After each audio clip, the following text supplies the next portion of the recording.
Buenas noches, bienvenidos a otro episodio de su podcast La Hoja del Olivo. Y el día de hoy tenemos un programa especial que vamos a dedicar a la primera visión. Todo esto en conmemoración de los 200 años que se cumplieron recientemente. Y pues tenemos a Luis desde Perú y a Juan desde México. ¿Qué piensan? ¿Qué les pareció esta conferencia? ¿Qué acaba de pasar? Juan? Sí, esta conferencia se fue bastante especial porque terminó con una proclamación reafirmando nuestra creencia en la primera visión, como un punto fundamental de nuestra doctrina y como parte de una experiencia única como iglesia y como llamado profético para José Smith. Son 200 años de esta increíble experiencia de un joven por el medio del cual vinieron una serie de acontecimientos que permitieron la restauración del Evangelio en esos últimos días. Y pues creo que es importante que como miembros de la Iglesia podamos subrayar este acontecimiento singular y que es distintivo de nuestra creencia religiosa como cristianos. Muchas gracias, Luis. Realmente, sí, buenas noches. Sí, realmente fue una conferencia muy especial, ¿no? Esta celebración de los 200 años de la restauración, ¿no? Que inició con la primera visión. Me gustó mucho, realmente, los discursos fueron muy optimistas, ¿no? A pesar de la situación difícil que estamos pasando en la actualidad por esta pandemia, fueron bastante optimistas los discursos. La asamblea solemne fue un momento especial, ¿no? Era muy especial para poder conmemorar, ¿no? Este 200 aniversario. También algo que me asombró mucho fue el anuncio de algunos de los templos, ¿no? Bueno, sobre todo de estos dos templos, el templo que se va a construir en China y el otro en Dubái, ¿no? Sinceramente, si me hubieran dicho a mí que esto iba a suceder, yo hubiese que eso era imposible, ¿no? Un templo en la China continental, ¿no? Y otro en un país musulmán, ¿no? A pedido de, ¿no? Este país, ¿no? Fue muy interesante realmente, ¿no? Creo que es una señal más, ¿no? Una de las señales más de, de aquellas señales que se deben cumplir ante la segunda venida. Me gustó mucho, como repito, y espero que podamos durante este curso de este año seguir teniendo actividades eh, que nos permitan conmemorar, ¿no? Este 200 aniversario de la restauración. Muchas gracias, me ganaste lo que iba a mencionar, pero sí, a mí también me impresionó bastante lo del templo en Dubái, eh, y más que nada porque fue solicitado, ¿no? Cuando muchas veces en esos países, de hecho, si no me equivoco, no te permiten entrar con otro libro, ¿no? Que no sea el Corán, otro libro religioso y todo, y más que nada que lo hayas solicitado. Entonces creo que implica un gran avance, implica,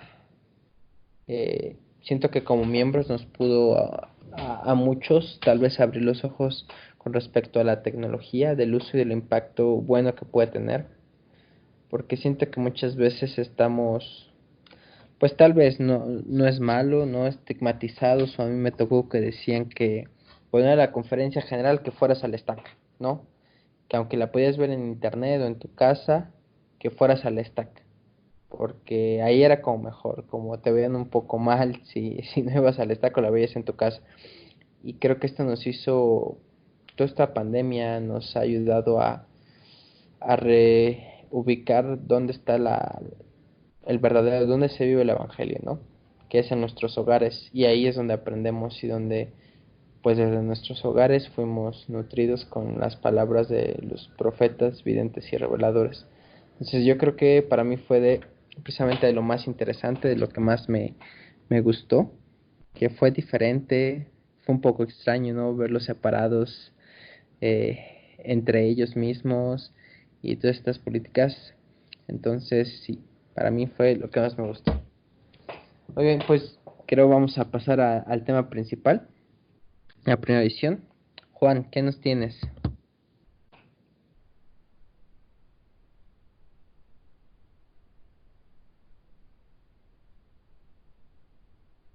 Juan. Bien, a mí me gustaría hablar un poco de su contexto, es decir, ver qué elementos dentro de la cristiandad y del entorno de José Smith están relacionados con la misma. Si bien podemos catalogar a la visión que hay cuando Jesús se bautizó como algo distintivo, característico de todas las demás experiencias religiosas que se asimilan a la primera visión, es decir, los cielos se abren, el Padre hace una declaración, desciende el Espíritu Santo, solamente algunas personas lo ven y especialmente Juan obtiene un testimonio de que Jesús es el Salvador del mundo. Esos elementos son muy distintivos de la primera visión y de otras experiencias religiosas. Y creo que por la tradición protestante que nos ha llegado, mucho de esto se ha ido perdiendo en el camino, de tal manera que en esta época somos de las pocas iglesias que destacan manifestaciones visionarias y relacionadas con Jesucristo, cuando en la época de José Smith y anteriormente esto llegó a ser un poco más común. Quisiera dar dos ejemplos, tanto del ámbito católico como dentro de la tradición protestante. Uno de ellos es de San Agustín de Hipona. San Agustín de Hipona es uno de los filósofos y teólogos más importantes del cristianismo, y él cuenta en sus experiencias para aceptar el cristianismo, que él estaba leyendo las escrituras, estaba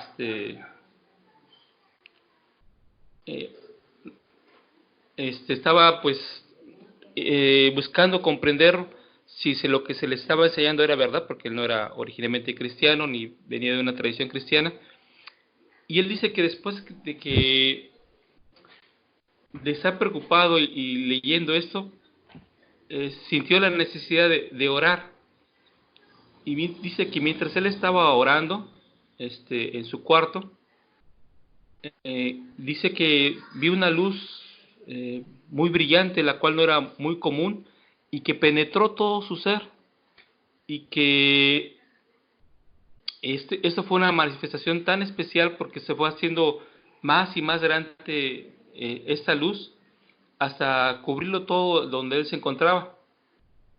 Y dice que mientras esto lo tenía en mente, se sintió como si hubiera sido ungido y lavado, y sintió que en ese momento todo el amor y toda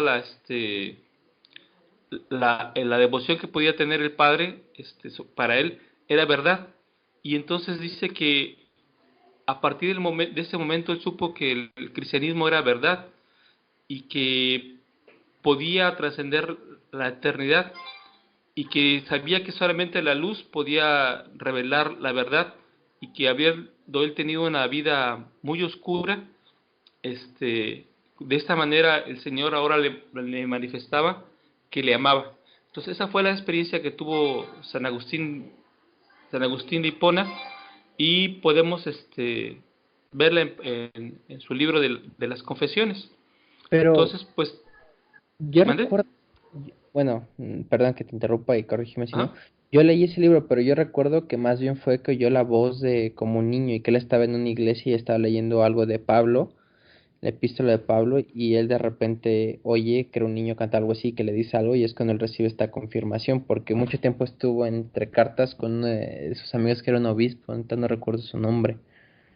¿Es esa? Bueno, literalmente en las Confesiones dice lo siguiente: y habiendo sido amonestado por estos libros, regresé a concentrarme en mí mismo y preocupado busqué la guía y la inspiración. Y teniendo esta esperanza tal y como estaba, vi por encima de mí mismo una luz mucho más brillante e inmutable. No era una luz común, sino una luz que cubría a todo mi ser. Tampoco era simplemente algo grandioso, sino que era algo que era más y más brillante y que inundaba todo el espacio. No era como la luz comúnmente que tenemos, sino una luz diferente a todo lo terrestre. Y cuando sentí esto, mi mente se abrió y sentí que había sido ungido y bautizado y que los cielos me eran abiertos. Y entonces sentí que Dios me amaba y que conocía la verdad por esa luz. Y al conocer la verdad, sentí todo el amor de Dios para mí y pude tener el verdadero amor y la verdadera verdad en mi vida. Y así terminó esta experiencia. Entonces, esa es la mención. Y bueno, y aparte dice que cuando está teniendo la visión, escucha una voz que dice que él es amado de Dios. Entonces, pues la fuente y la cita de ese texto, pues lo pondremos en nuestro portal. Pero esa es la experiencia que San Agustín relata en las confesiones. Ok, Otra experiencia católica, la tenemos en San Francisco de Asís. En San Francisco de Asís, pues fue o es uno de los santos más destacados de la Iglesia Católica por su devoción y su práctica cristiana.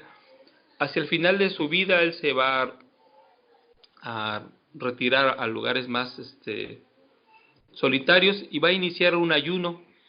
Mientras él inicia este ayuno, va a tener una visión donde va a ver a Jesucristo y va a recibir las estigmas, es decir, las marcas de Jesucristo en su cuerpo.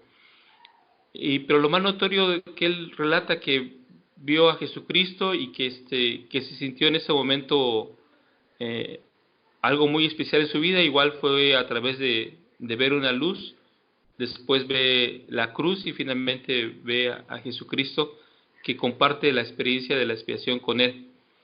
Y finalmente pues él lleva esa experiencia hacia el final de sus días, sintiéndose humilde por haber tenido esta manifestación que él consideraba divina. Y como estos ejemplos dentro de la tradición católica hay muchos santos, e incluso el Papa Francisco tiene un relato muy similar cuando fue llamado como Papa. Él igual dice que mientras se le ponía la decisión de tomar sobre sí el papado, él se acercó a la ventana y entonces todo se transformó y en ese momento vio y sintió una luz muy poderosa en su vida y escuchó una voz que le pedía que le sirviera como papa. Después narra que todo volvió otra vez a la normalidad y cuando volvió pues se dio cuenta otra vez que estaba en la reunión con los cardenales y entonces manifestó su deseo de aceptar ese llamado como líder religioso. Entonces, como podemos ver dentro de la tradición católica, hay un poco más de ese tipo de experiencias de iluminación o de ver a la divinidad. En la tradición protestante, originalmente va a haber dos vías. Aquellas que van a rechazar cualquier manifestación sobrenatural y la van a considerar como mágica, extravagante, propia de las épocas de los apóstoles nada más, y otra tradición que va, por el contrario, considerar que forma parte del cristianismo y de la restauración. En medio de ese movimiento de restauración y de santificación va a haber muchas experiencias entre los metodistas. En el entorno en el que vivía José Smith, tanto John Wesley, que había tenido una experiencia sagrada, como otros predicadores, va a haber ese tipo de ejemplos. Y los ejemplos que voy a narrar, que son dos, vienen de un ensayo que hizo el historiador Richard Lyman Bushman, que se llama El visionario mundo de José Smith. Y bueno, en esa época había un hermano que, que se llamaba Solomon Chamberlain. Él vivía en Canadá y vivía cerca del lugar donde vivía José Smith. En 1788 Chamberlain se unió a los metodistas, pero en el metodismo precisamente en esa época se dio la división entre los que creían en experiencias visionarias, en manifestaciones de milagros, etcétera, y aquellos que preferían llevar un orden mucho más metódico y menos extravagante según ellos. Entonces el Chamberlain se va a unir a la iglesia metodista reformada y va a empezar a predicar para esta iglesia. Él narra que mientras estaba predicando y después de regresar a su casa y retirarse para orar, en 1816 dice que el Señor se le reveló y se le apareció en la noche junto con un ángel. Él había orado para preguntar por la remisión de sus pecados y para saber qué esperaba el Señor de él. Dice que después de eso el Señor le dio una misión donde se le dijo que pues todas las iglesias estaban corrompidas y que él debía ser levantado como un apóstol y escribir algunas revelaciones que el Señor le daría y que predicara que el Señor restauraría su iglesia. Entonces se le mandó a que predicara en la región de Palmira y pues obviamente en la región de Palmira pues estaba José Smith viviendo. Entonces estuvo trabajando durante buen tiempo en esa región de Palmira, hacia 1820. Después se regresó a Canadá y más adelante, cuando se estaba por publicar el libro de Mormón, él de nueva cuenta regresó a Palmira y se encontró con Hiram y con los Whitmer, y entonces les empezó a platicar su experiencia, que había tenido una visión del Señor, que el Señor les había perdonado sus pecados, que le había dado revelaciones, llevaba a él sus panfletos para compartirlos, y Hiram lo escuchó muy atentamente. Después de escucharlo y de leer sus panfletos con las revelaciones que contenía, Christian Whitmer y Hiram empezaron a enseñarle y hablarle de, bueno, también mi hermano ha tenido una visión, y se le ha dado como elemento especial el traducir el libro de Mormón. Fue tan poderoso el impacto que tuvo ese testimonio en Chamberlain, que cuando se restauró la iglesia fue uno de los primeros en unirse a ella y bautizarse. Él fue bautizado por José Smith y permaneció fiel a la iglesia toda su vida, muriendo en el año de 1862 en Utah. Entonces es curioso porque después de esta experiencia salió como un misionero de la Biblia de Oro y tenido un testimonio del profeta José Smith, simplemente porque había tenido una experiencia muy, muy similar. Oye, este es como ese video que te ponía en seminario, no recuerdo, creo que era Wilford Woodruff, que él tenía un amigo, ¿no? Que precisamente había tenido una visión, ¿no? Donde había un árbol y que veía su fruto y que cuando estaba a punto de morderlo, ya desaparecía, ¿no? Y que le dijo y que a Wilford Woodruff, creo, que el Señor iba a restablecer su iglesia, pero él no iba a alcanzar a probar de ella, pero que él sí, y que ya después, creo, él se bautiza, ¿no? No sé si recuerdas esa experiencia, ese video. Sí, que Wilford Woodruff después se bautiza por él cuando se revela el bautismo por los muertos, ¿no? Claro, sí, él.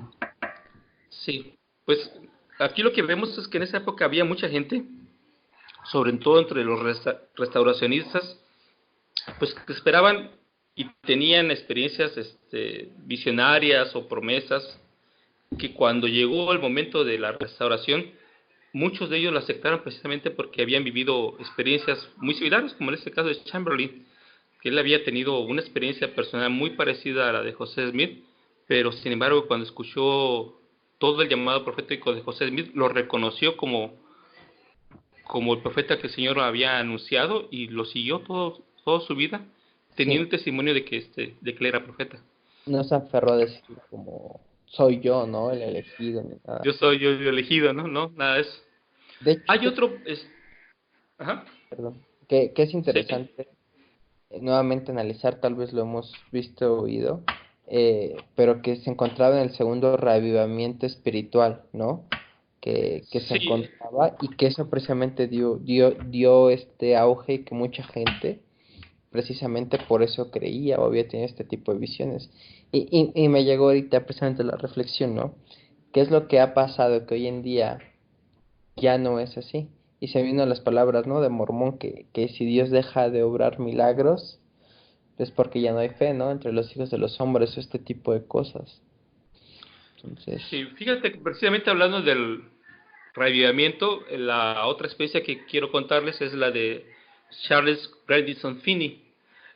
Él fue una parte muy importante del reavivamiento que le tocó experimentar a José Smith y fue un famoso predicador metodista de ese mismo circuito.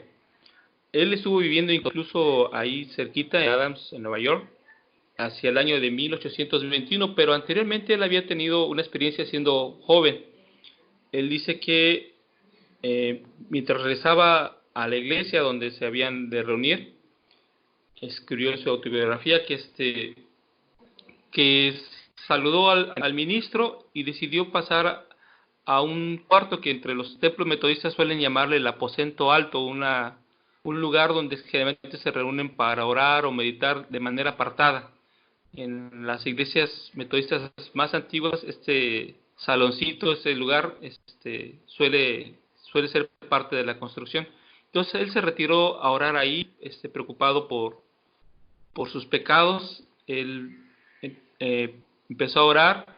Dice que de repente sintió que todo se oscurecía, tuvo miedo y mientras estaba orando por el perdón de sus pecados, dice que apareció una luz mucho más brillante que el sol de mediodía y que en ese momento vio a Jesucristo cara a cara y después vio a todo el mundo, a toda la humanidad y se sentía triste porque nadie reconocía al Salvador ni se arrepentían y cómo la tierra clamaba porque se sentía que la humanidad le estaba haciendo daño. Entonces vio a todos los demás seres vivos y a la tierra inquietarse por tanta maldad que había en el mundo. Y dice que mientras estaba así, eh, el Señor le dio la instrucción de que sus pecados serían perdonados y que su espíritu estaría con él. Cuando terminó, pues siendo él un joven, se acercó al ministro y pues el ministro le dijo que esas cosas ya no pasaban en esta época, que mejor no anduviera contando historias. Entonces él se dio cuenta que no podía contarle a cualquiera las visiones que él había tenido. También él publicó un panfleto donde narra su experiencia y parte de esas experiencias son las que contaba cuando iba por los circuitos metodistas haciendo campamentos y predicando en público a la gente para invitarles a que se arrepintieran y se consagraran al Dios, en este caso para vivir y hacer el esfuerzo de la santidad. Y él pasó parte en ese periodo por el territorio donde vivía José Smith y muy probablemente José Smith lo haya escuchado parte de sus sermones. Entonces, lo que sucede aquí es que precisamente las iglesias cristianas tradicionales tuvieron mucha preocupación porque sentían que la gente que tenía experiencias espirituales de diversos tipos, este, pues no iban a ser, no eran miembros muy estables, o no eran miembros que se conformaban solamente con lo que el predicador les decía. Generalmente eran personas que buscaban conocer la verdad de las escrituras, buscaban tener la remisión y un contacto personal con Jesucristo, y tenían experiencia de una restauración. Entonces, como ni metodistas, ni presbiterianos, ni bautistas eran gente que predicara la restauración, sino que solamente consideraban que la iglesia ya estaba establecida y que lo único que había era reformarla o santificarla, empezaron a ver con malos ojos a ese tipo de personas. Y posteriormente se dio el movimiento de restauracionista entre estos grupos, pero igual a su vez esos restauracionistas no se ponían de acuerdo con qué era el orden de la iglesia, y la mayoría esperaba que apareciera la iglesia.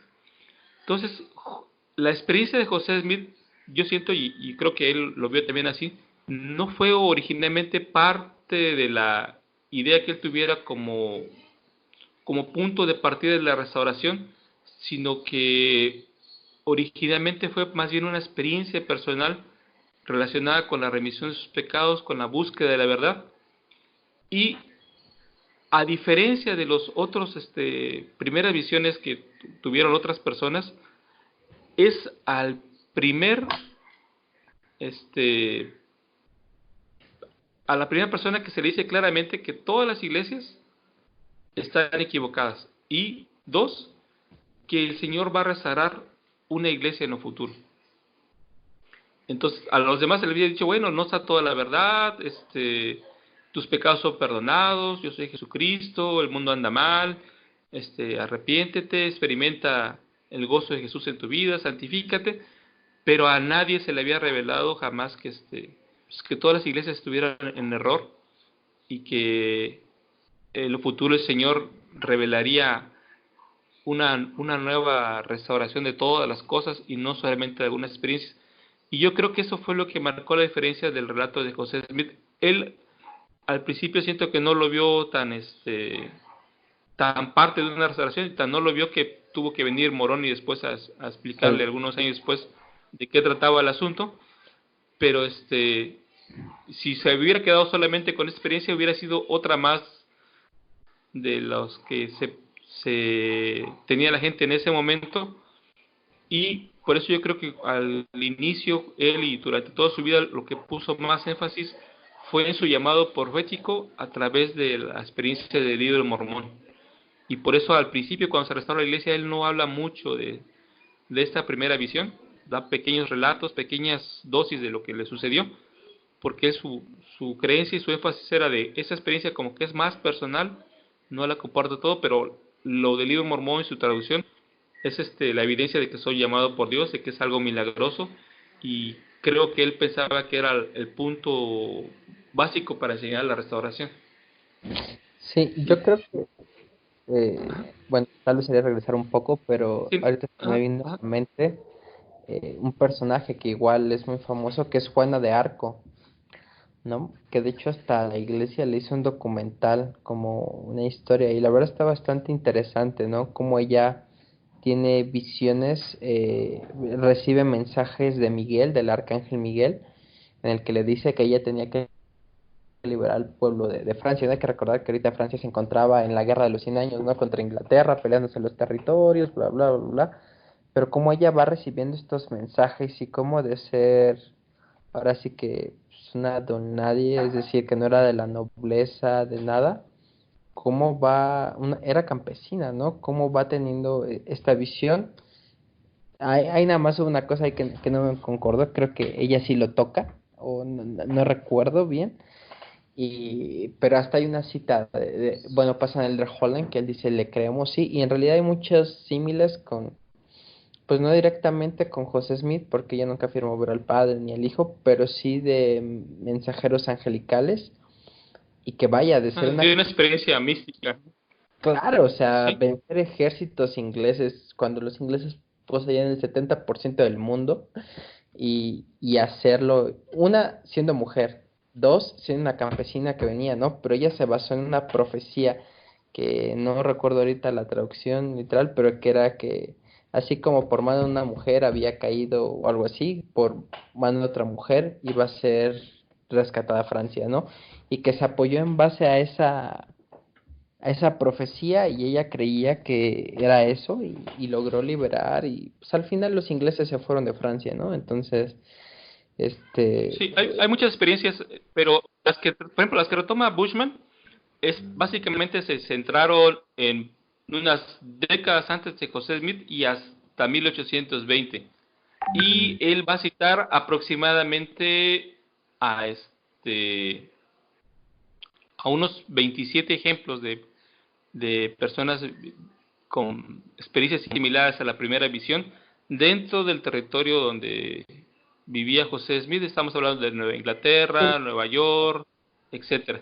Básicamente ese fue el trabajo que hizo Bushman sí, para eso. y creo que es importante notar que no el que, yo la verdad no pongo en duda eh, este tipo de relatos de, por ejemplo, Juana de Arco, tal vez ahí yo creo que hay ciertas inconsistencias históricas, tal vez porque ella no escribió sus propias historias, pero eh, por ejemplo también recuerdo a Santo Tomás, ¿no? Que él estaba trabajando, ahora sí que el trabajo de toda su vida, la suma teológica, y cómo de repente ya al punto de terminar, que ya estaba según él ya terminar, de repente ya no. Dicen que un día mientras estaba cantando en los cánticos, no sé si sean gregorianos, me imagino que sí, no lo sé, este, que de repente ya no dijo nada y que le preguntaron que si no iba a continuar su trabajo y que él dijo como, no, ya no. Dijeron, ¿por qué? Y bueno, se cree que tuvo una visión que lo que vio en que los cielos le fueron abiertos y que vio tan grandes cosas que supo que su trabajo iba a ser en vano al tratar de describir o decir lo que había ahí, ¿no? Y eso me recuerda mucho a lo que decía José Smith de que si un hombre pudiera ver los cielos por un minuto, aprendería más que si se escribiera o si leyera mucho, ¿no?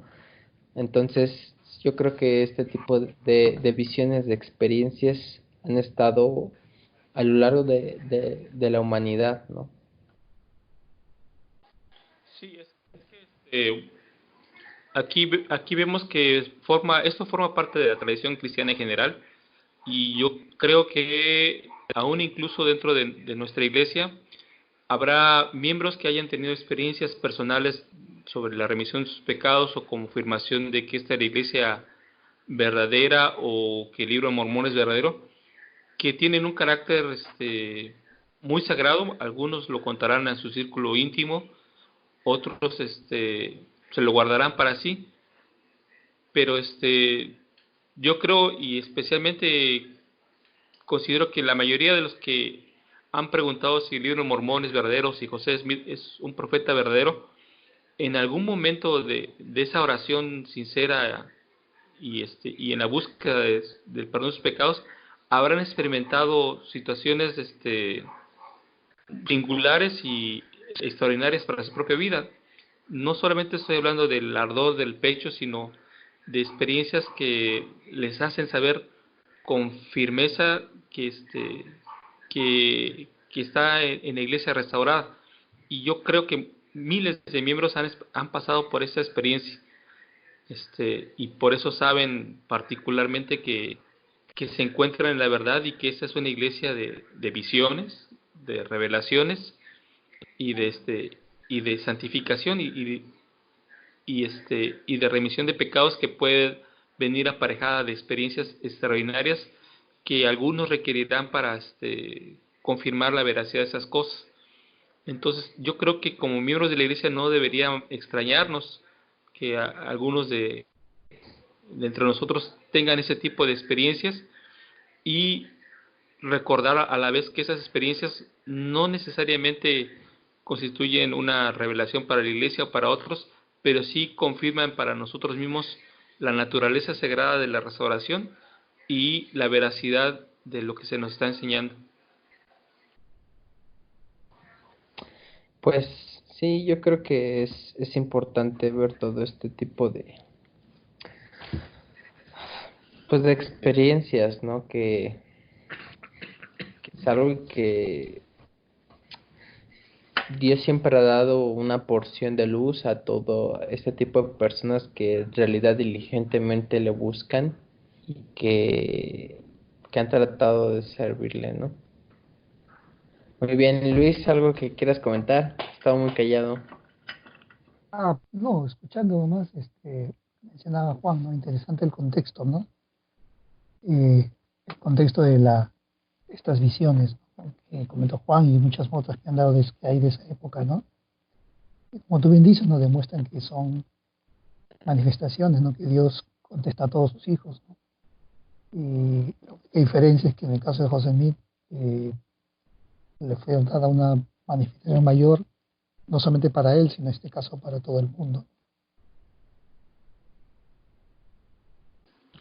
Muy Sí, bien. fíjate lo que dice Luis es interesante. Eh, yo creo que particularmente siento que la mayoría de los que saben o tienen un testimonio del libro mormón es porque hubo una manifestación sobrenatural en su vida, algo que no puedes explicar con meras palabras o por mero intelecto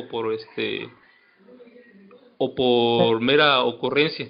Y creo que aquellas personas que permanecen en la iglesia y que tienen un firme testimonio de la restauración es porque ha habido momentos sagrados en su vida que les han permitido saber que los cielos son abiertos, que el velo se puede descorrer y y que Dios es un Dios de milagros. Entonces, como santos de los últimos días, yo creo que deberíamos de recalcar, Dios es un Dios de milagros. El libro mormón, cuando tú lo leas y sepas por ti mismo que es verdadero, va a venir aparejado por una experiencia espiritual sagrada, con una bendición muy especial a través del Espíritu Santo, y y creo que deberíamos de buscar ese tipo de experiencias cuando estamos especialmente buscando la veracidad de las cosas. Y para cuando vengan los momentos difíciles que los va a haber o problemas que pueda haber en la iglesia o en nuestra comunidad, por el hecho de haber tenido ese tipo de experiencias sagradas, creo que saldremos más fortalecidos o sabremos con certeza que aún en medio de la adversidad el Señor habla a nosotros, el Señor se manifiesta a nosotros y nos va a indicar a qué guía buscar. Son revelaciones personales que debemos buscar y que siendo verdaderas, estas nunca van a estar en disonancia o en discordancia con lo que el Señor dé a través de su profeta para todo el mundo. Sí, pues es bastante interesante todo esto, ¿no? Y sí, como dices, muchas veces, aunque no siento que sea a veces la base, este tipo de experiencias, porque, bueno, yo creo que el testimonio debe venir por medio del Espíritu Santo, ¿no? Como dices, que puede rasgarse, pero hay muchas veces que las manifestaciones no necesariamente dan el testimonio, ¿no? Como los hijos de Alma recibieron visitas de ángeles y bueno, sí cambiaron y fue un cambio total, ¿no? Pero pues Amán y Lemuel, pues nada, ¿no? Recibían estas visitas, no solo visitas, los reprendía y pues, tampoco, nunca hicieron ese cambio, ¿no? Entonces, al final de cuentas, estas manifestaciones y todo esto, pues al final de cuentas va a depender de uno, ¿no? Pero que Dios siempre se comunica, como dices, que es un Dios de milagros y que siempre va a responder, ¿no? Cuando le llaman. Entonces, yo creo que pasamos a la parte de los diferentes relatos de la primera visión, ¿no? Eh, Hay varios relatos. El primero es el de 1832, que es el relato más antiguo de la primera visión. Y el relato está escrito por José Smith por su propia mano. Se encuentra en su autobiografía, que se produjo a la segunda mitad de 1832. Y en el relato José Smith describe que es consciente de sus pecados, de su frustración por no encontrar una iglesia como aquella sobre la cual él había leído en el Nuevo Testamento y que lo llevara a la redención. Hizo hincapié en la expiación de Jesucristo, en una redención personal que ésta le ofrecía, y describió que el Señor se le apareció y perdonó sus pecados. Es interesante que dice que se le apareció el Señor, solo así. Después está el relato de 1835, donde José Smith relata la primera visión a Robert Matthews, un visitante en Kirtland, Ohio, y el reencuentro se encuentra grabado en el diario de José Smith por su escriba Warren Parrish. Resalta un intento por descubrir qué iglesia era la correcta, la oposición que sintió mientras estaba orando y la aparición de un personaje divino y de otro poco después. Este relato también menciona la aparición de ángeles en la visión. Después tenemos el relato de 1838, que es la narración de la primera visión de los santos de los últimos días, que conocen mejor es la de 1832. Se publicó por primera vez en 1842 en el Times and Seasons, en el periódico de la iglesia, y el relato de esta parte es de una historia más larga dictada por José Smith entre los periodos de una intensa oposición, mientras que el relato de 1832 pone un énfasis en la historia personal de José Smith como un joven que buscaba el perdón. Este relato se centra en la visión de cómo al comienzo el crecimiento y el progreso de la iglesia. Al igual que el relato de 1835, la pregunta central de la narración es ¿cuál es la iglesia correcta? Y el último que no es de segunda mano es el de 1842, que es escrito a petición de John Wentworth, director de Chicago Democrat, para obtener información acerca de los miembros de la iglesia. Y igual esto se imprimió en Times and Seasons en 1842, que también después de esto se le conoce como los artículos de fe, ¿no? El relato escrito para la publicación en una audiencia que no está familiarizada con las creencias mormonas es conciso y directo. Y pues sí, y de narraciones de segunda mano, pues hay bastantes que igual hicieron este pues muchos relatos, ¿no? Hay uno que incluso mencionan que el que se le manifestó fue Adán, ¿no? Y como que no el padre. Entonces, ha habido muchos relatos, pero bueno, siempre insisto, es de primera mano.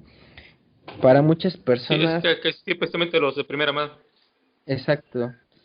Y yo creo que son los más importantes, ¿no? Tal vez los otros nos pueden brindar otras, pues, Sí, enseñanzas. pero lo que los relatos de segunda mano tienden a que la forma en que se recuerdan las cosas ya vayan comprendiéndose de una manera diferente porque la persona no lo experimentó él mismo, es lo que entendió en el contexto de las creencias que él traía, entonces va variando mucho. O sea, Claro. están De buenos hecho, como fuente de información, pero no como soporte histórico. me recordó a este artículo que nos compartiste el otro día, ¿no? Del efecto Mandela, que, que habla de muchas cosas que nosotros creemos que son ciertas, en realidad no lo son, o recordamos una versión distorsionada. La de ellas, tal vez la más famosa, bueno, tal vez a mí por la edad, yo sí sabía que Mandela no había muerto en la cárcel, pero se basa el efecto Mandela porque mucha gente cuando le preguntas piensa que probablemente Mandela murió en la cárcel, pero en realidad él murió en su casa. Pero el que me gustó mucho es el ejemplo de esta famosa frase de Luke, soy tu padre, de Star Wars. En realidad no es así, nunca dice Luke, solo dice yo soy tu padre, y tampoco en inglés, y muchas cosas que con el tiempo o porque se ha pasado así la tradición, creemos que recordamos algo bien y en realidad no es así, ¿no?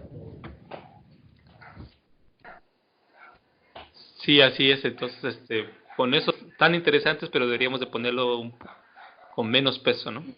Entonces, quien Claro, nos quiera criticar por los relatos de primera visión, pues van con esa advertencia de que estos son interesantes, pero no forman parte completa de la historia.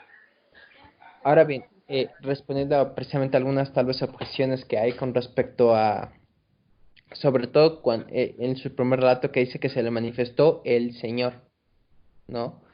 Y nosotros decimos, bueno, ¿y cómo es esto? Entonces, ¿no se le manifestaron los dos, el Padre y el Hijo? ¿O cómo fue? ¿O se fue cambiando la historia? ¿Se está contradiciendo? ¿O qué fue lo que sucedió, no? Para esto ha habido varias aproximaciones. Una de ellas, que es personalmente la que me inclino, es que él hace este juego de palabras, ¿no? Entre el Señor se manifestó ante mí y el Señor me perdonó los pecados, y que habla de que está hablando de dos personajes diferentes y a ambos se refiere como el Señor, ¿no? Que mm, pues sí, ¿no? Que habla de esta manera y que no necesariamente el que él diga que ahora sí que el Señor solo haya visto un personaje, sino que haya visto a dos. ¿Tú qué Sí, bueno, piensas? es que aquí también debemos de considerar la experiencia que puede tener alguien. Si a mí me ponen una ecuación integral y yo soy un estudiante de primaria, voy a ver letras y números, pero no entenderé exactamente que la letra significa algo, ya sea fuera o dentro de un paréntesis. Y si yo estoy en el bachillerato, veré otra vez la integral y sabré que es una ecuación y que viene relacionada con algunas operaciones que ya aprendí del álgebra, pero tampoco comprendo de qué trata. Solamente cuando alguien ya ha avanzado hasta llegar a comprender el cálculo integral, verá esa misma ecuación y dirá, esto se refiere a tal cosa y el resultado es este. Y yo creo que algo así pasó a José Smith. Pudo haber tenido la primera visión, pero obviamente él no entendía mucho de lo que aconteció y fue entendiéndolo conforme fue aprendiendo y teniendo mucho más experiencias y revelaciones. Pero de inicio, si yo veo a dos personajes, pues uno es el Señor y pues el otro es el Señor. ¿Cómo se llamen? No lo sé. Pero pues Sí, son el Señor, se parecen, yo creo que son Dios, a lo mejor y si veo ángeles, pues diré, creo que son ángeles, creo. Y sí. ya con mi preocupación original pues era mis pecados, pues me centraré en lo que me dijeron del perdón de mis pecados. Ya conforme él fue aprendiendo más, él mismo fue comprendiendo su propia visión. Aquí está, ya encontré esta parte en la de 1832, dice, el Señor abrió los ojos y yo vi al Señor. Perdón, y el Señor abrió los cielos y yo vi al Señor. Entonces, es ahí donde se hace este juego de presente palabras, que si lo analizas en realidad sí puede referirse a dos personas, y el Señor abrió los cielos y yo vi al Señor, porque, no, o sea, uno lo abrió y otro lo fue al que vio, ¿no? Que iba tal vez descendiendo. No, otra Un línea, ejemplo de eso, Javier, un ejemplo de eso es la misma escritura de David que dice, el Señor le dijo a mi Señor, siéntate a mi diestra hasta que yo ponga a tus enemigos debajo de los pies. Entonces el mismo David dice, el Señor le dijo a mi Señor. claro, y Él hay que usaba ese recordar, mismo ujú, fraseología porque imagino que David tampoco sabía distinguir bien quién era cada uno. claro, y es que hay que recordar que tal vez ahorita en la iglesia se ha normalizado que Jesucristo es el Señor y el Padre es el Padre, ¿no? Pero en realidad tú al Padre le puedes decir el Señor, también es el Señor, también es un título, ¿no? Adonai. Entonces, pues tú le puedes decir así también al Padre, que no, en la actualidad, al menos dentro de la iglesia, pues se ha estandarizado, ¿no? Como el Señor es Jesucristo y el Padre, pues el Padre, ¿no? Separándolos bien, pero en realidad ambos pueden referirse al mismo, ¿no? Eh, En la guía estudio, en el título Señor dice, título de profundo respeto, honra hacia Dios el Padre y hacia Jesucristo, nuestro claro, Salvador. El título se refiere a su posición de señores supremos y amorosos sobre sus creaciones.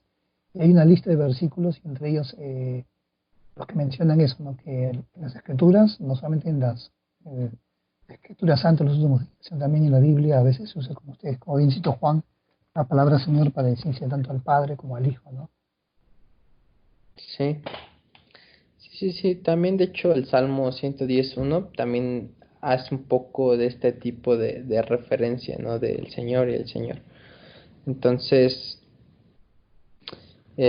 ha habido algunos que se han opuesto a esta, pues, apología, por así decirlo, de que se basa, por ejemplo, la separación del Señor que se usa en el Salmo 110.1. Eh, y un par de críticos han opuesto diciendo que originalmente eso se escribió en hebreo con dos palabras diferentes, para Señor con mayúscula y por segundo, pues Señor un poco con minúsculas, y que según él el argumento falla. Aquí el teólogo santo de los últimos días, Robert S. Boylan, ha respondido mostrando que el Salmo 111 es el más citado y repetido y o aludido en el pasaje del Nuevo Testamento. Luego muestra que las revelaciones que condujeron a la publicación de la historia, que contiene el relato en 1832 de la visión de José Smith, haciendo un eco deliberadamente de ese versículo. Si José estuviera familiarizado con ese versículo cercano a la publicación del relato a través del Antiguo o Nuevo Testamento, como se hizo eco en sus revelaciones publicadas en Doctrina y Convenios, parece razonable suponer que podría haber usado ese versículo como plantilla para rendir cuenta de los eventos que rodean la primera visión. Este es incluso si una mención está en mayúscula y si la otra no. Si la estructura está deliberada y clara, y para permanecer así, entonces parece extraño estar molesto porque José Smith no usó la palabra para el segundo Señor sobre el que se escribe, ¿no? Entonces, hay que recordar que muchas veces, y es en general, no solo en la iglesia, nosotros tomamos cosas que están en nuestro ambiente, nuestros conceptos. El Señor utiliza lo que ya tenemos y, y Él da más, ¿no? O sea, hemos oído mucho esta frase, ¿no? El Espíritu no puede sacar agua de un pozo vacío. Entonces, el Señor hace uso de esto que tenemos y probablemente José Smith usó esto para mostrar o ilustrar su punto, la visión que él había tenido, y más que era una familia que, vaya, se encontraba, pues que era religiosa, ¿no? Que leían las escrituras. Y la segunda evidencia es la aparición sucesiva de personajes en otras cuentas, como está en el relato de 1835, eh, que igual se puede leer en la cuenta de 1832, tiene una sucesiva aparición de personajes uno tras otro, y esto se ve reforzado por la mención de 1835. La otra evidencia es que José usó Señor para referirse a Dios y no solo a Jesucristo en el relato de 1832.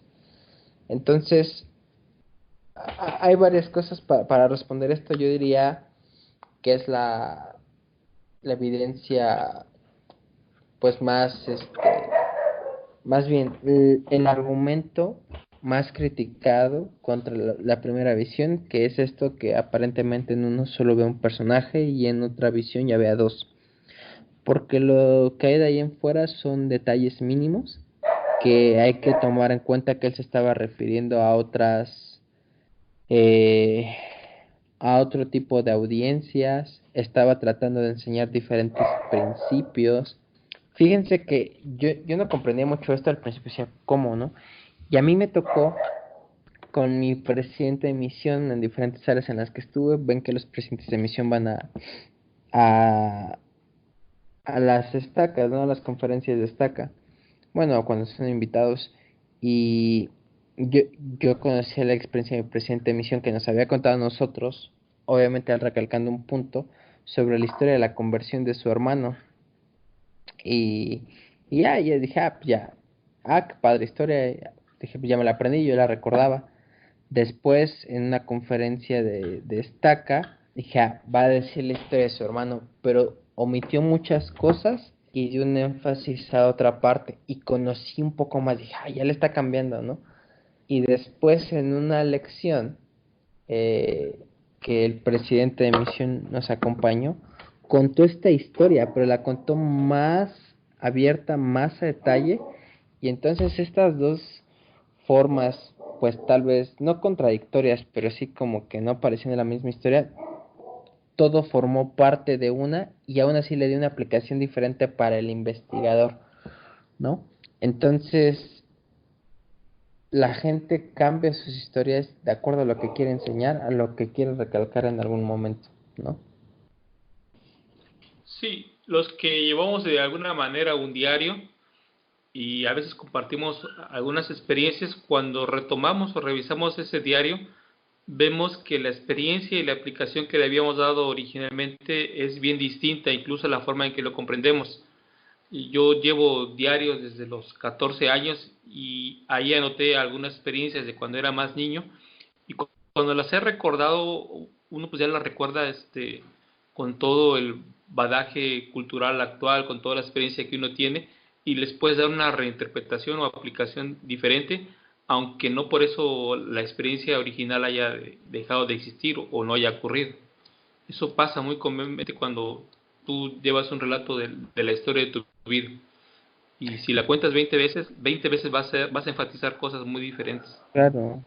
Y de hecho, algo que sucede y que la gente, de hecho, yo creo ni se da cuenta, es que Pablo le pasó lo mismo. Cuando él relata su experiencia con El Salvador, en una parte dice que los que estaban con él vieron, pero no oyeron, ¿no? Y otros dicen que oyeron, pero no vieron. Y como que cambia, va cambiando la versión que él presenta de su conversión, ¿no? Y pues esto nos aumenta el testimonio, ¿no? O sea, ¿por qué esta gente que precisamente quiere criticar, por qué no hace precisamente lo mismo con la visión de Pablo, ¿no? Esa, la, para eso sí entienden todo esto, pero cuando hablan de José Smith, pues no, es muy diferente. De hecho, el que haya diferentes versiones es una evidencia aún más de que fue un evento verídico. Porque si hubiera sido algo inventado, ¿qué haces? Pues te apegas a tu script, a tu libreto, a tu historia, ¿no? Y la repites una y otra vez. Y ya, no te sales de ahí. Pero cuando es un recuerdo, precisamente como dices, va a ir cambiando y va a irse modificando, ¿no? Pero bueno, ¿qué, quieren comentar algo más sobre esto, sobre las diferentes versiones que hay? Bueno, por mi parte no.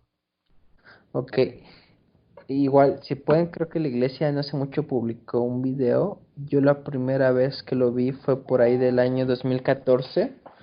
Ni me acuerdo cómo se llama ese edificio. En la manzana del templo en Utah enfrente hay un edificio que entras, creo que es de la historia de la iglesia. Y entré precisamente en una sala, era nuevo. Y en esta parte es como una, pues no son 360 grados, pero sí como de 180. Y están pantallas y tú entras y empiezas a caminar junto con José Smith en el bosque, ¿no? Y tú como, bueno, yo como misionero me aprendí todo el relato, ¿no? De José Smith y todo que está en José Smith historia. Y yo esperando repetir algunas partes de memoria, pero no, va cambiando porque va tomando, hace como que una mezcla de todas estas versiones de primera mano que tenemos.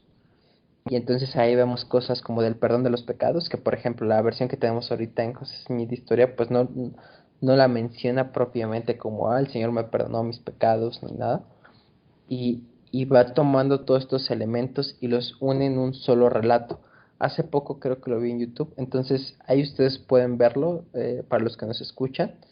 Igual la iglesia ha hecho un esfuerzo, creo sincero, en abrirse más en estos temas. Están los ensayos para el Evangelio, ¿cómo se llama? The Gospel Topics, Gospel Essays. Y ahí vienen este tipo y se llama precisamente Relatos de la Primera Visión. Ahí pueden obtener igual más información para los que quieran investigar más sobre ello. ¿Ok? Pero vamos a pasar a la parte de Luis. Luis, cuéntanos, ¿qué nos tienes? Bueno, a mí me tocó hablar acerca de la primera visión, de un artículo que Juan nos había recomendado leer, ¿no? Muy interesante. Es del hermano Don Bradley, de una conferencia de en Mormon de agosto del 2019, ¿no? Recientemente. Es muy interesante porque el hermano Bradley se había alejado de la iglesia unos años antes, ¿no? Y él relata cómo su estudio de la primera visión le ayudó a regresar a la iglesia, ¿no? Y es muy interesante su tesis, ¿no? Él dice, él habla que la primera visión como una investidura y como un epítome del Evangelio de Jesucristo.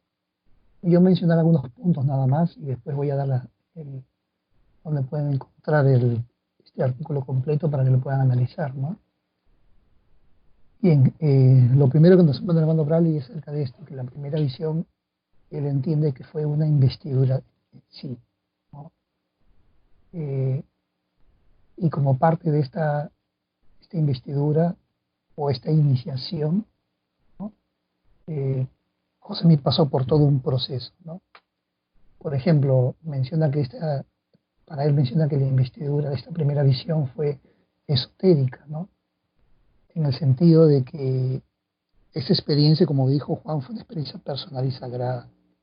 Y el profeta José Smith, aun cuando tuvo varios relatos en los cuales agregó u omitió información, nunca compartió todo lo que él pudo ver ahí en esa visión, ¿no?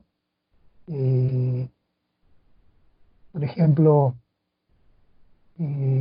hace una comparación, ¿no? En cuanto a esta primera visión, en las palabras que escuchó el profeta José Smith, ¿no? A él se le dijo, este es mi hijo amado, escúchalo. Y aquí el hermano Bradley hace un paralelo con lo que el Señor le dijo, con lo que Dios el Padre le dijo a Pedro, Santiago y Juan, en el monte de la transfiguración, ¿no? Cuando se transfiguró el Salvador, que fue la misma frase, ¿no? Entonces él hace esta comparación, ¿no? De esta transfiguración de Cristo, que sucedió en el monte de la transfiguración, que según Joseph Fielding Smith fue una investidura también que recibieron Pedro, Santiago y Juan, ¿no? Y también porque en esta visión, esta transfiguración que tuvieron Pedro, Santiago y Juan, hay algo que le dijo el Salvador muy interesante, le dijo, ¿no? Dice la Escritura, ¿no? Cuando descendió de la montaña, Jesús les ordenó diciendo, no digas, no digan a nadie la visión, hasta que el Hijo del Hombre resucite de entre los muertos. De manera similar, el profeta José Smith, cuando tuvo su primera visión, como ya lo comentó Juan, no es que él recibió su visión y empezó a relatarla a todas las personas. Es más, el día que tuvo su primera visión, al día siguiente, después de haber ido al bosque y después de haber regresado a casa, la primera persona con la que pudo conversar fue con su madre, ¿no? Y lo interesante es que su madre le preguntó cómo estaba, ¿no? ¿Qué le pasaba? Porque lo vio a José Miguel que estaba débil después de esta experiencia sagrada que tuvo, ¿no? Y dice el relato, ¿no? Mientras me inclinaba hacia la chimenea, mi madre me preguntó, ¿cuál era el problema? Le respondí, no importa, todo está bien, estoy suficientemente bien. Entonces le dije a mi madre, he aprendido por mí mismo que el presbiterianismo no es cierto. Entonces es increíble, ¿no? Y como dice el hermano Brian, ¿no? Acababa de ver a Dios y lo único que le dice a su mamá es esas palabras nada más. No le relata la visión, no le manifiesta los detalles de esta visión, ¿no? Entonces, como dice Juan, el profeta José Smith tuvo reservas de su visión para sí mismo, ¿no? Lo tomó como en los primeros años como una experiencia sagrada, ¿no? Que se le había dado a él. Después también otro de los puntos que menciona el hermano Bradley es detalles de relatos que ustedes, como bien mencionaron, aunque no son de primera mano, nos pueden dar algunas pistas, ¿no? Son relatos de segunda mano, ¿no? Entre uno de ellos es, por ejemplo, mencionan de que en esta primera visión, en un relato de John Alger, él menciona que el profeta José Smith en una oportunidad contó el, que, que Dios tocó sus ojos y ahí fue recién que él pudo ver al Señor, ¿no? Al Salvador. Parecido a lo que tú me comentaste hace poco en cuanto a un detalle de una de las versiones, ¿no? Entonces, este hecho de que se ha tocado sus ojos y se abrieran sus ojos espirituales, claro, ¿no? Para poder ver al Salvador, ¿no? Después también encontramos eh, este, cuando esta primera visión hace un paralelo, el hermano Bradley, con la visión que tuvo Leí, con la visión de Leí.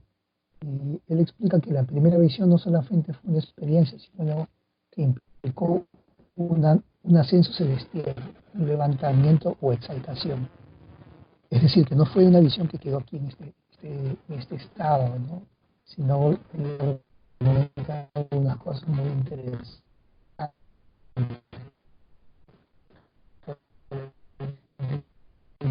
Te perdemos, Luis. Luis, te perdemos. Sí, sí, sí. Ah, perdón. Sí, te escuchas mejor. Ahora sí, ya. Comentaba en cuanto a la teofanía o la visión de Leí, ¿no? En la cual vio un pilar de fuego, donde tuvo muchas revelaciones, vio muchas cosas, y después dice que él fue arrebatado, ¿no? A los cielos, ¿no?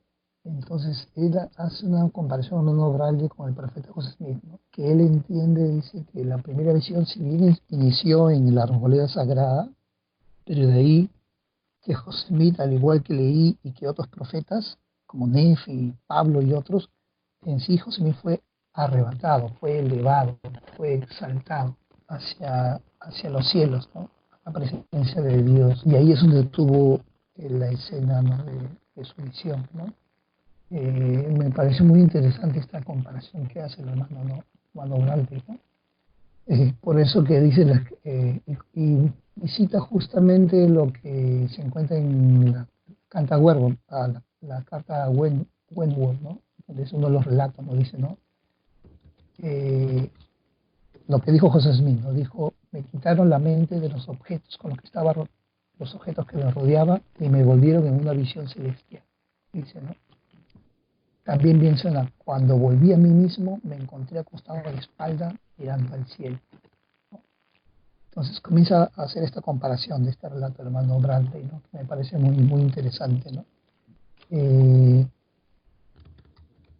¿Qué más se encuentra aquí? También encontramos que luego de esta visión que tuvo el profeta José Smith, para el hermano Bradley fue algo más que una visión, ¿no?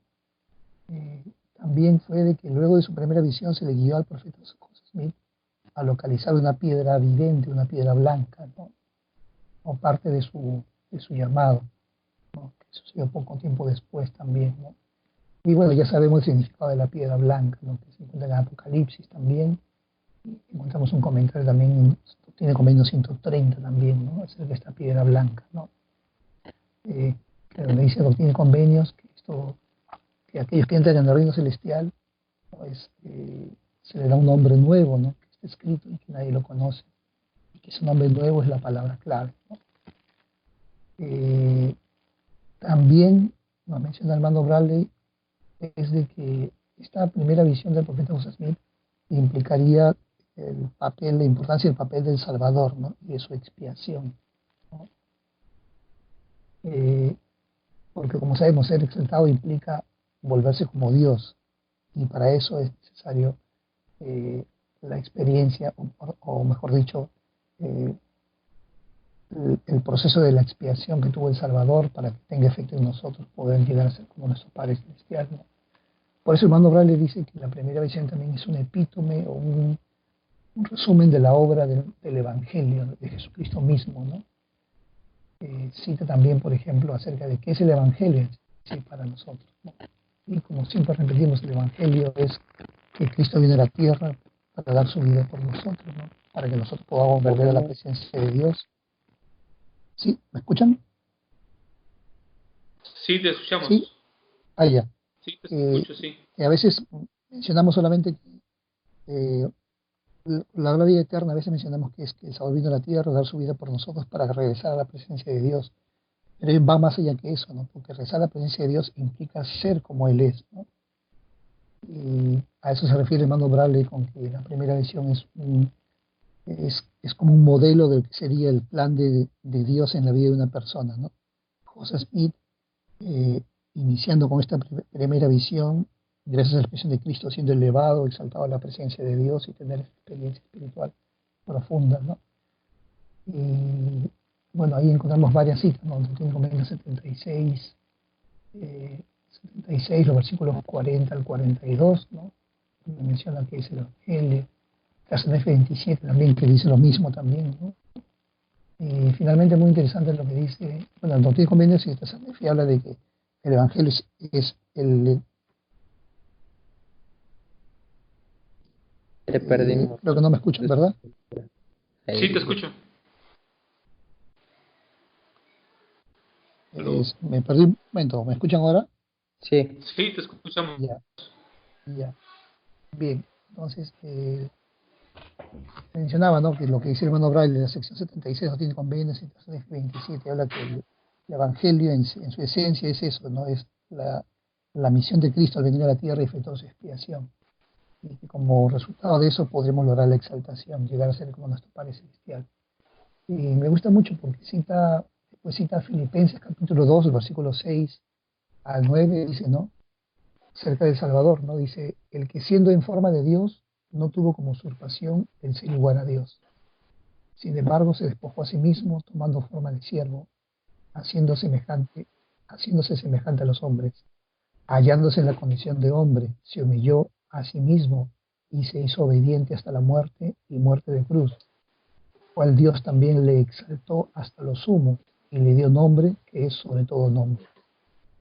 Este hermano Raile lo comenta que aplica no solamente al Salvador, sino también a nosotros, si aceptamos a Jesucristo y su Evangelio, ¿no? Por eso dice el hermano Raile que la primera visión para él encapsula todo el mensaje del Evangelio, ¿no? Y esta primera visión, ¿no? Me pareció muy interesante realmente el tipo de análisis que hace el hermano Raile. No, nunca he visto yo la vista desde esa perspectiva. Y la razón creo es porque José Smith nunca nos dio todos los detalles, solamente dio pistas nada más, ¿no? Pequeños elementos. Pero si unimos esos elementos con las escrituras y experiencias de otros profetas, creo que podríamos darle la razón al hermano Ray en su punto de vista, ¿no? Y bueno, eso es lo que yo quería compartir, ¿no? Cuando esto es la primera edición, ¿no? Que puede servir para hacer un nuevo análisis, ¿no? Aquellos que deseen analizarlo, este tema más ampliamente, el artículo es muy amplio realmente. Encontrar esta conferencia de agosto de 2019 de Fire Mormon, ¿no? Lo encuentran en firemormon.org en agosto de 2016, el hermano Don Bradley. Eso sería mi aporte, lo que quería compartir. Excelente, Luis. Gracias.